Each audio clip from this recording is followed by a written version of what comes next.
আমাকে শাকিব খানের নায়িকা বললে আমি কেন রাগ করব? শাকিব খানের হাত ধরেই আমার পথ চলা শুরু। আমার পুরো সময় আমার কাছে ফার্স্ট প্রায়োরিটি শাকিব খানের। মিস করি, বাট আপনি যেটি বলছেন যে স্বামী স্ত্রী সম্পর্কের দূরত্ব বাড়লেও একটা সম্পর্ক তো কখনোই মুছে ফেলার নয়। সন্তানের বাবা হিসেবে শাকিবকে সবসময় শ্রদ্ধা এবং ভালোবাসার জায়গায় রাখবেন বুবলি। যদিও শাকিব তার মূল্যটা খুব কমই দিয়েছেন, তবে সন্তানের প্রতি বাবার দায়িত্বে কোনোই কার্পণ্যতা নেই কিং খানের। তিনি তার শত ব্যস্ততার মাঝেও জুম্মার দিনে ছেলের সঙ্গে দেখা করেন। সময় সুযোগটা সেভাবে হয়ে গেলে বাবা ছেলে একসঙ্গে জুম্মার নামাজও আদায় করেন। আর সেই সুবাদে স্বামীর সঙ্গে দেখা হয় শবনম বুবলির।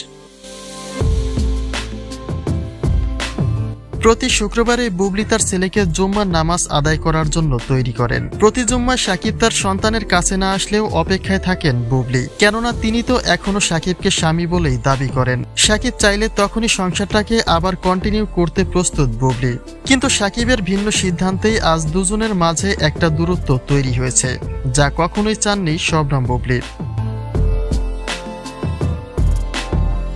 বুবলি বলেন, স্ত্রীর মর্যাদা নিয়ে শাকিবকে কখনোই প্রেশার ক্রিয়েট করবেন না তিনি। অনুরোধ শুধু অবুঝ বাচ্চাটাকে বাবার অধিকার থেকে যেন বঞ্চিত না করেন শাকিব। শাকিবের যদি কখনো মনে হয় তিনি বুবলির কাছে ফিরবেন, তবে ফিরতে পারেন। শাকিবকে তিনি আগেও যে স্থানে রেখেছেন সারা জীবন সেই স্থানেই রাখবেন। এক কথায় তার জীবন জুড়েই মিশে থাকবে শাকিবের অধ্যায়, কেননা তার সন্তানের বাবা শাকিব খান।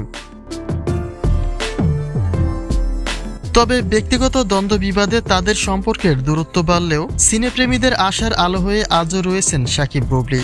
পর্দায় তাদের এখনও একসঙ্গে দেখার আশা ব্যক্ত করেছে নেটিজেনরা, আর তাতেও পজিটিভ অ্যান্সারটাই করেছেন বুবলি। তিনি বলেছেন, যদি শাকিব চায় তবে তাতেও নিশ্চয়ই তার আপত্তি থাকবে না। স্বামী হিসেবে যাই হোক, বাবা হিসেবে তিনি সুপারহিরো, যে কারণে শাকিবকে বুবলি তার সম্মানের স্থানে রাখবেন চিরকাল।